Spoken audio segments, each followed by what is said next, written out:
So I want to talk about this article really quick because it's all starting to make so much sense right now. This author and journalist was having lunch with friends. There was a white guy and he's married to a black lady, and they were talking politics.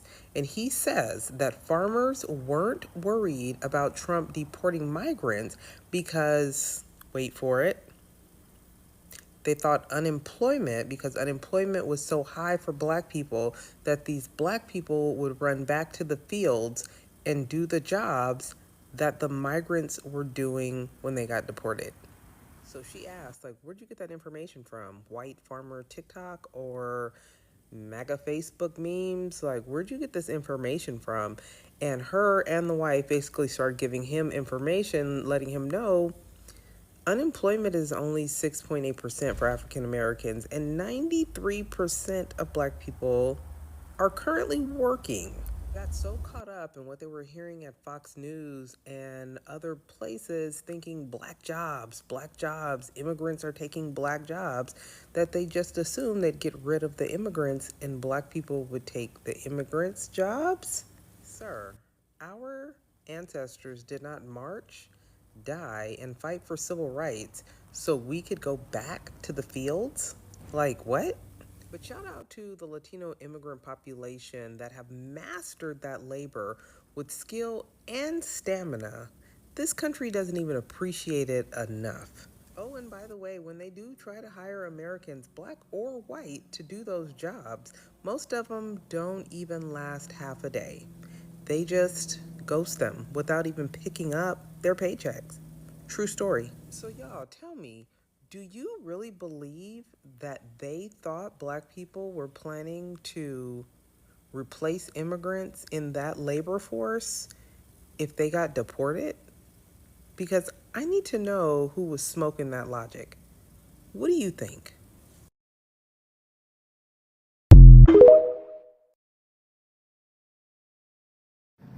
So now that I have fallen down this rabbit hole, I just jumped on to Twitters. And I got an alt Twitter where I pretend to be a MAGA guy. And I saw a live. And I am not kidding you. This dude, or all these dudes these farmer dudes in there, these farm owner dudes, are saying, well, we thought the blacks would come back and do the jobs because they don't have jobs. Well, I'm sorry to break it to you, but black people have jobs, and you thought you were getting your slaves back, is basically what you were saying. That's what you thought. It's still going right now, and I'm not going to post a link to it because I don't want to give these people a voice. But they think they're in a safe space on Twitter. They're not.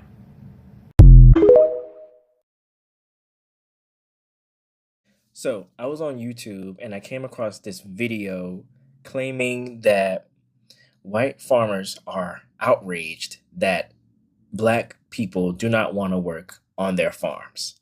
And I thought it was fake because I was like, this has to be like clickbait or whatever. So I searched and I came across Facebook, and y'all, the comments were wild. I still wasn't sure if it was real. So I tried to go to the staffing agency's website, and y'all, apparently so many people went to their website that the website crashed. So I figured, okay, maybe this is actually real.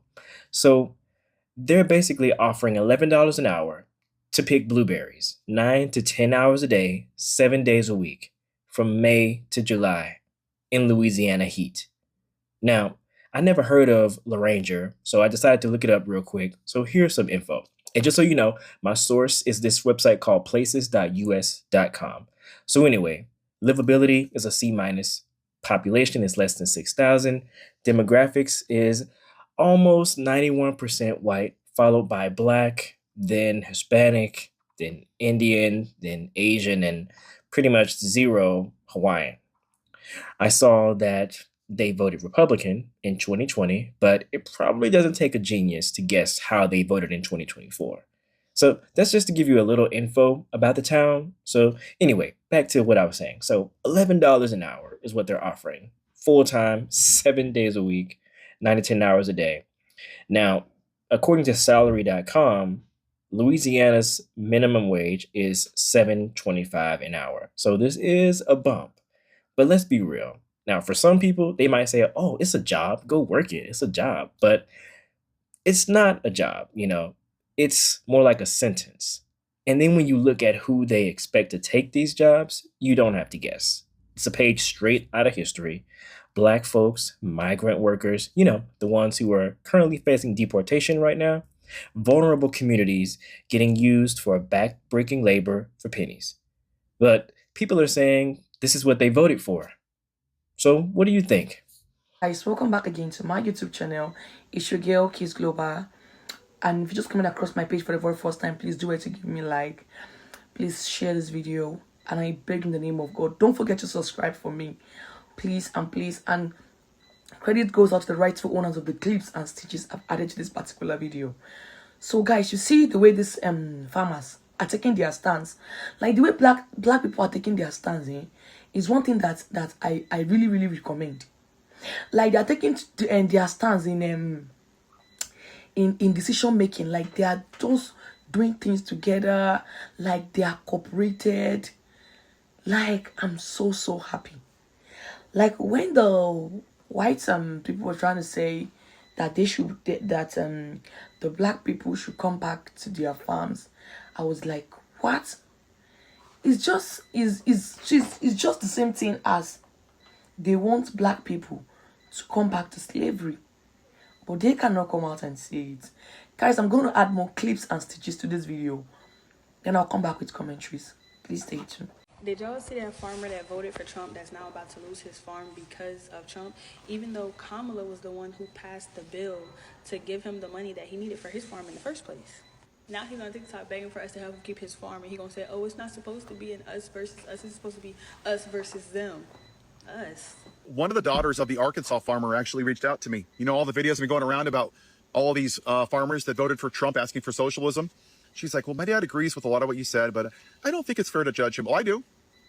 You know what she didn't say? I didn't vote for him, and my dad didn't vote for him. She goes, you shouldn't assume who he voted for. She knew exactly who she voted for. I live in rural Arkansas. And if you don't understand why people in rural Arkansas or rural America vote Republican, it's because of fear and jealousy that somebody has it better than they do. Almost everything that could go wrong for Arkansas farmers did go wrong this year.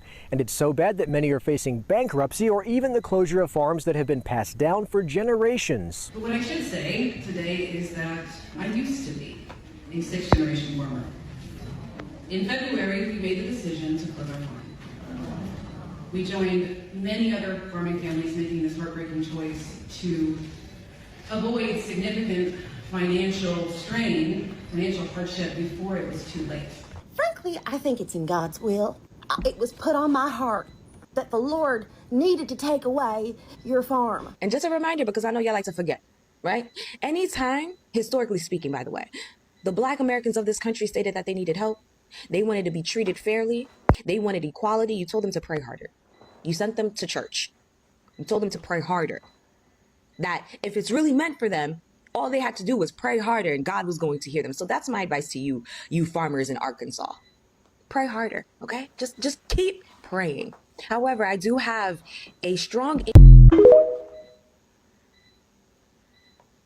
The level of determination that has been dedicated to try to ensure that Black Americans do not thrive is not by accident. And that is the reason why Black farmers are being shut out again. While the Trump administration rolls out financial lifelines for white farmers, Black farmers are being left out, overlooked, and pushed closer to extinction. And if it weren't for people like John Boyd Jr. sounding the alarm, this story would stay buried in the soil. Let's talk about history. Black farmers once owned 14% of United States farmland. Today, less than 1.3%. How, Sway? I'll tell you. Generational land theft, discriminatory USDA policies, and a long history of being denied access to the very tools white farmers receive as default. And now, in 2025, the Trump administration is doubling down, offering federal farm credits, subsidies, and contracts almost exclusively to white farmers. And they're doing it in broad daylight. John Boyd Jr. has entered the chat. My name is John Boyd, founder and president of the National Black Farmers Association. John Boyd Jr., a fourth-generation American farmer, is out here telling the truth. You need to rise up and speak out now, not later, because if we don't, they're going to continue to take this country down a pathway that is going to take decades to get away from. He says it clearly. It's not that we don't want to farm, it's that the system doesn't want us to succeed. Let's be clear. This is not about charity. This is about fairness, about access, about survival. The federal numbers don't lie. In 2021, the Trump administration handed out $26 billion in pandemic farm relief. Black farmers received 0.01% of this relief fund. And in 2025, with new rounds of credits going out, the same pattern is repeating. White farmers are getting bailed out. Black farmers are getting boxed out. I'm looking for $5 billion in debt relief, and I'm asking the Federal Court of Appeals to reverse the decision and grant 17,000 Black and other farmers of color 120% debt relief. The stakes are higher than food. This isn't just about crop yields or subsidies. This is about land, food justice, generational wealth, and the right to live and work with dignity. Black farmers aren't asking for special treatment. They're asking for equal footing. We can't keep letting politicians toss our people aside while offering refuge and resources to others. Not because they're in greater danger, but because they fit a preferred political narrative. If we care about sustainability, food security, or economic justice, we cannot leave Black farmers out of the conversation. Their legacy is American history. Their land is American land, and their fight deserves our full support. I don't care what they say. I'm not going to stop fighting, and you should not stop fighting in this country. Peace, y'all.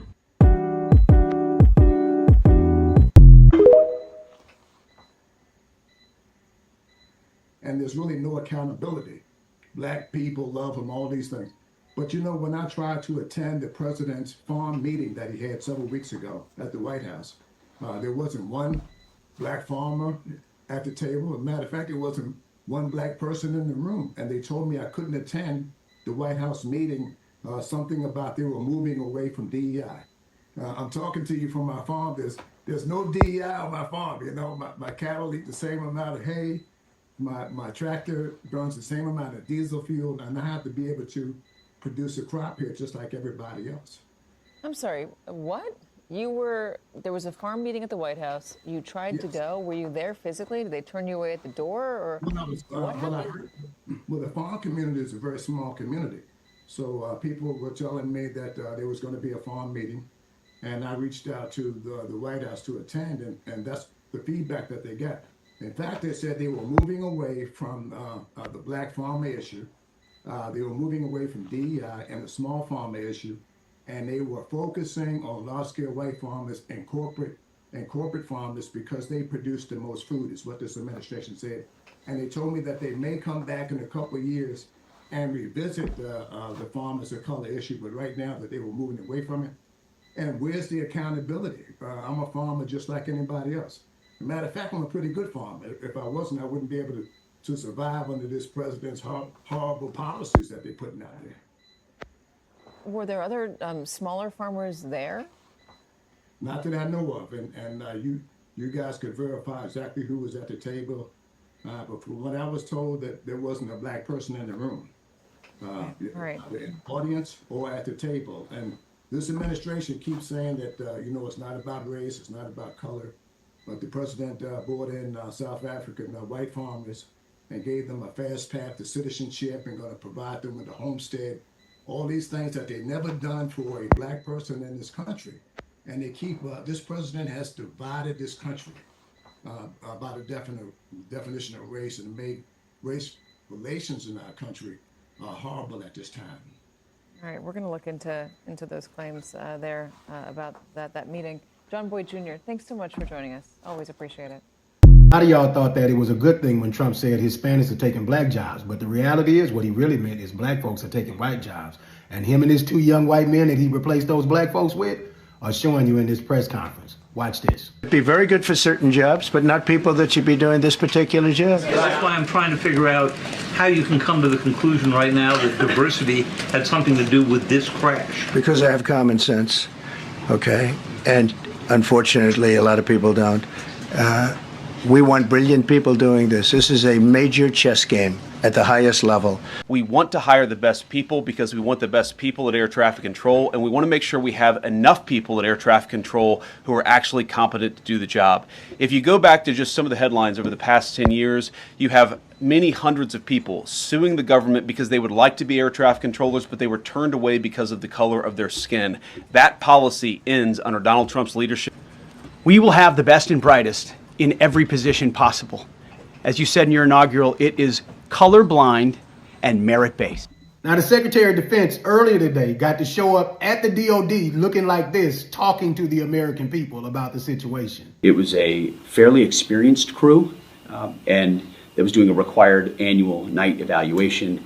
They did have night vision goggles. And he replaced this black man whose resume was this long. And by the way, these are his qualifications in comparison. It's never been about qualifications or experience. It's always been about race and class. And America has always been some form of a job farm or a plantation.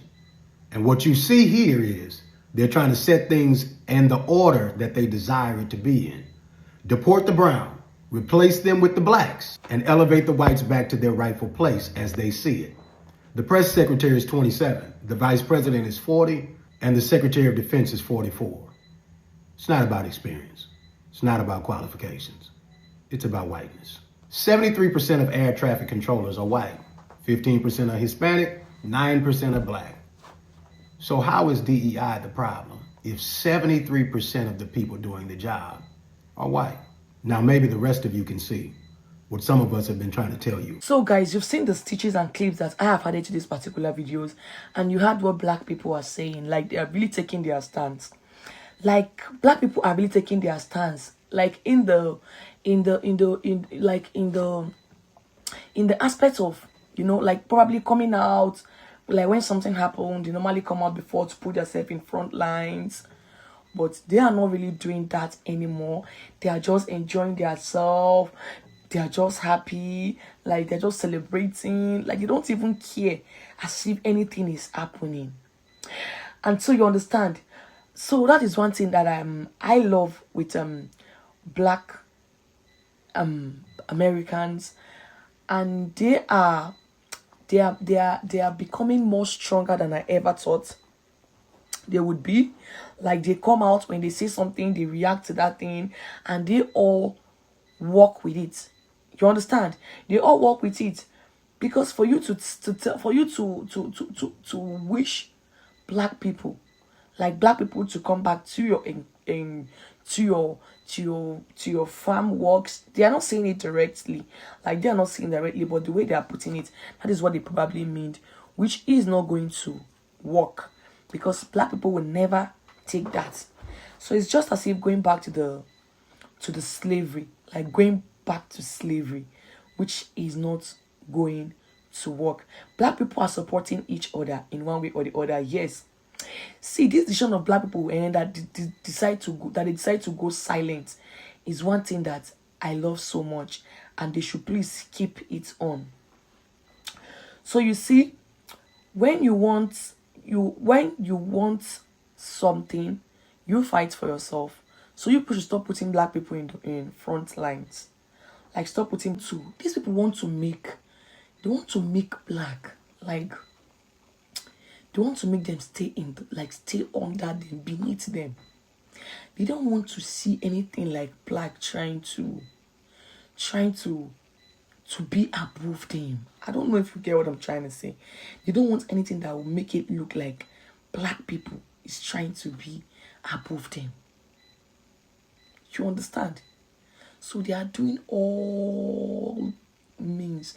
They are trying all means to separate blacks. Like, they are trying all means to make sure that black do not succeed. Like, blacks do not be above them. I don't know if you understand. Imagine, from the other clips I added, you saw where a guy that wore a cowboy cap was saying, They called farmers meeting and there was no single black person. Like no single black person, black American is in that conference. In the White House. No single black person was there. They were all white.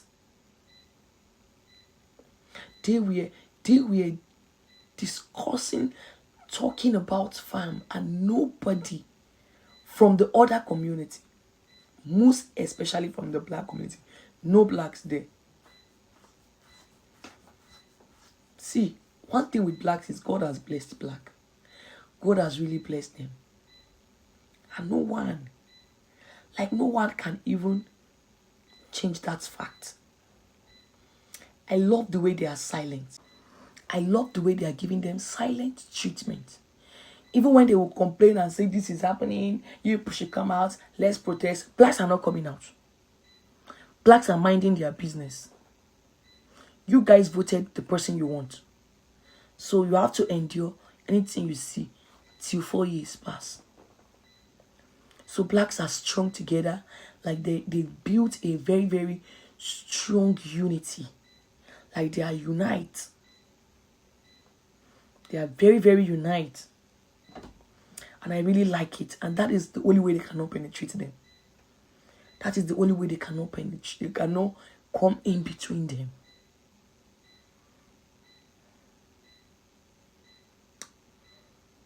They are stronger than before. Very, very strong people. You guys still want to enslave them in this time. Like in this era. In this era. If it's not slavery, can't the people of color, can't they work in farms? Okay, is the black people that are good to work, to do hard labor job? That the ones that white collar job do not suit. They're the one that is good to be picking crops, picking watermelon, picking fruits from the farms. Habi, it's not going to work. It's not going to work. Guys, just please, just do it to like my video, subscribe for me, and turn on your notification bell so that YouTube will be able to notify you whenever I drop another video.